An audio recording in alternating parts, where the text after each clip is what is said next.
đi ná rồi ngay từ thôi cả mà tè vĩnh nè nhằm bài hay kì đấy mơ tới chi vết vơ cho vơ láng đã đài ta trong ban ấy tiền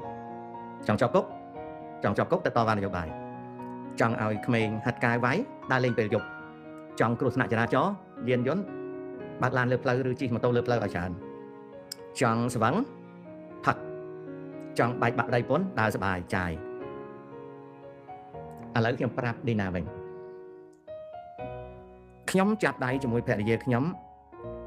ปัจจุบันนี้18 ឆ្នាំបាទ18 ឆ្នាំក្នុង18 ឆ្នាំលើកលែងតែពីឆ្នាំ21មកខ្ញុំធ្លាក់ខ្លួនឈឺខ្ញុំធ្វើការមួយអាទិត្យ7 ថ្ងៃពី10 ម៉ោងទៅ17 ម៉ោងក្រៅពីធ្វើការខ្ញុំមិនដែលខានទេបាយទឹកជាមួយប្រពន្ធកូនខ្ញុំជាពិសេសជាមួយប្រពន្ធខ្ញុំអត់ដែលខានទេទោះបីទៅលេងផ្ទះមិត្តភក្តិក៏ដោយឬទៅទីណាក៏ដោយក៏អត់សំខាន់ជាងខ្ញុំបាយផ្ទះជាមួយប្រពន្ធខ្ញុំដែរហើយទោះបីទៅទីណាក៏ដោយមិត្តភក្តិថាឲ្យថាម៉េចក៏មិនទៅណាសោះដើរលេងខ្លះទៅយកលុយទៅណាខំធ្វើអីម៉េចក៏ខ្ញុំនៅតែសើចញឹមហើយដើរលេងបន្តិចបន្តួចជាមួយប្រពន្ធខ្ញុំនឹងបាយជាមួយប្រពន្ធខ្ញុំហើយធ្វើការ10ទៅ17 ម៉ោងមួយថ្ងៃ7 ថ្ងៃមួយអាទិត្យខ្ញុំអត់ដែលប្រាប់ប្រពន្ធខ្ញុំថាយីជីវិតកើតមកធ្វើតែប៉ុណ្្នឹងឯងខ្ញុំអត់ដែលផងពីព្រោះអ្វីណាទីណាពីព្រោះអ្វីណាពីព្រោះអ្វី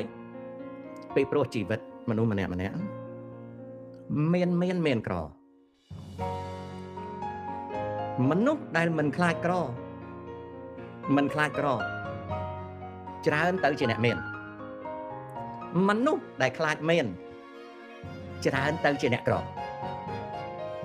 ឡូវទីណាគិតខ្លួនឯងតើចង់ធ្វើអីក្រៅពីទៅធ្វើការទទួលប្រាក់ចំណូលមកផ្ទះបាយទឹកជុំប្រពន្ធកូនមើលទូរទស្សន៍មើល Facebook មើល YouTube ស្ដាប់ចម្រៀងអីតិចតួចដេកចង់ឲ្យគេហៅការចង់ឲ្យគេហៅជប់លៀងគេហៅផាត់ចង់ធ្វើដំណើរកំសាន្ត